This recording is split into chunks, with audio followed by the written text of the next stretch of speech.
That's an interesting question. Well, both things are true. It certainly says that Yahweh is pierced in Zechariah 12:10 at the sight of seeing his son being killed. I think in the John's quotation of that verse, the pronouns are changed, so it is actually the piercing of me, of Jesus in this case. But it's right that Zechariah 12, verse 10, predicts that piercing.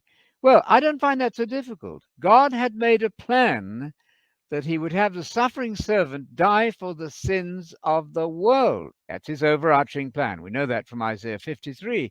We know that Jesus died in our place. That was God's determination. That's quite clear. Would that mean he would not be pained at the suffering? Of course not. Both things are true. Why not? I don't see any contradiction there at all. It's obviously very painful to see your son killed or pierced, but it is equally problematic if you say that God didn't intend his son to die. He did intend that. So you hold both those ideas as far as you can, a lack of contradiction, which I think is quite possible there.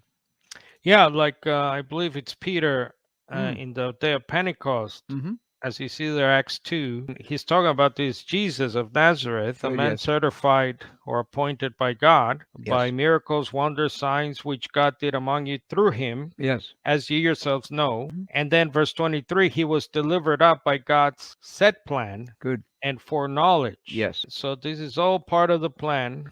Yes. It does not mean, I think you're right, Anthony, it does Mm. not mean that God the Father is pained by seeing his son suffer and go That's right. through this. I think But so. again, this is about this greater Hmm. plan that is tied to the Yep. gospel promise of the Yes. Messiah and the kingdom to come. Good text there. Very good there. God's set plan and foreknowledge, his prognosis. And God planned it and allowed that to happen, but it still doesn't mean that it wasn't a painful thing for a father to have to watch his son being struck and put on a cross and so on. Of course, both things.